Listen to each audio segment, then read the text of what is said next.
Hello, caners, and welcome all new subscribers, students, fans, caners. Thank you for your interest in what we do. We are always truly appreciative for the opportunity to serve. Today, the topic is whether ACSD style combat cane spinning has any validity for the use of self-defense. This is brought up by ACSD combat cane spinning students who take a look at what's out there. There's instructors that, well, it seems like you have two opposite ends of camps here that say, combat cane spinners say, yes, of course there is validity to the maneuverability in cane spinning, and then others on the opposite end say, nah, not really, don't even try this because you're gonna get hurt. And so I'm going to step in here and bring some clarity, since we had a lot to do and introduced a lot of the culture that has to do with combat cane spinning today. So let me step in there. First of all, you need to quantify and take a look at what's in your cane spinning bag and who's the individual that you're following and who's the one who's teaching this. So if what you have in your bag looks like this right now, and the cane spinning that was introduced to you, I'm trying to do my best imitation of this. This kind of looks like what beginners do, and they go side to side and they're using all this excessive body movement, and then what they have in there in terms of spinning maybe looks something like this in the midst of the motion, right? So well, that's certainly one way of spinning. I don't classify that as combat cane spinning. That's just maneuvering the cane at a very introductory level. Those of you that follow us, you know that it's minimal movement. It kind of looks like this, and you're moving from there. And oh, by the way, I'm already ready to go on the shaft. So let me go to this opposite end of the camp that says that this is not effective for self-defense. I would agree with that with this grip. In other words, ACSD has never preached that the way to come at somebody is to come in here and go off this way.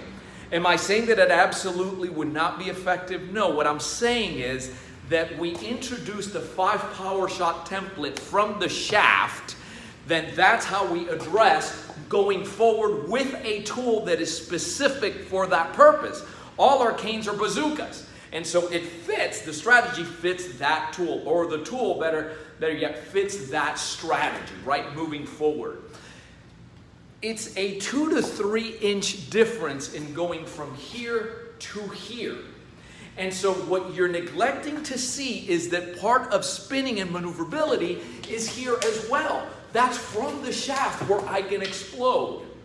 The other thing is that while this, and the problem with this is that if you make contact and you don't have the conditioning and the grip, and you never train in making contact while you spin, then this can fly out. And if you're getting fancy, greater probability of it, slipping out of your hand. Yeah, all that is good. All this is good, and we introduce it. I don't think anybody on either camp argues with the anti-aging benefits of, balance, stability, the working both sides of the brain and all that. That's not what we're talking about. We're talking specifically about self-defense here. So,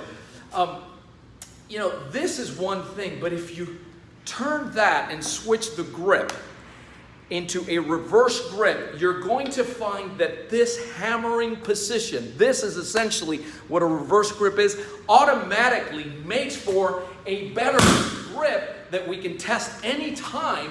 And this, regardless of where you go, you know that this, for example, is our number 4 power shot.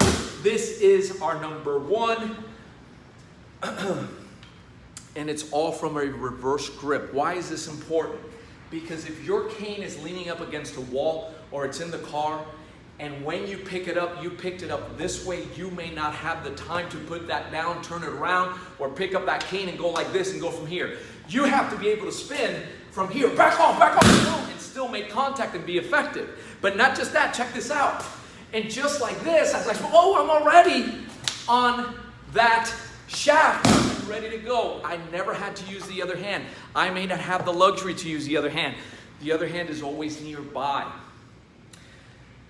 So all that to demonstrate, because you need to demonstrate, you have to be able to see this, that you need to quantify when you say cane spinning, ACSD combat cane spinning, and all the moves, the person who's doing it should be able to point out to you how it translates into combat, into a self-defense situation.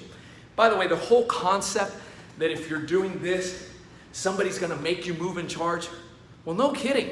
That's why we have our footwork. That's the difference in ACSD combat cane spinning. That's our kind of party. That's how we like to dance. It's non-linear. I'm not staying here. You sure you want to put your hand or whatever you got in this three-dimensional propeller? Go ahead, it's coming right at you. Oh, and yeah, I can move either side with it. So again, the carryover is going to happen based on how you train. We can't just generalize and say, well, this is not effective. Well, maybe, yeah, the way you're doing it, yeah, no kidding. Not all spinning is the same. If you want to learn more about that, my staff and I are here to serve you. You can go, all the training happens, by the way, at caneselfdefenseuniversity.com. You can talk to us. We love to talk to you at 800-289-8188. If you like this, then don't forget to hit that subscribe button. Go ahead and comment below. Reach out. Let's have a conversation. Thanks for watching always, and keep caning.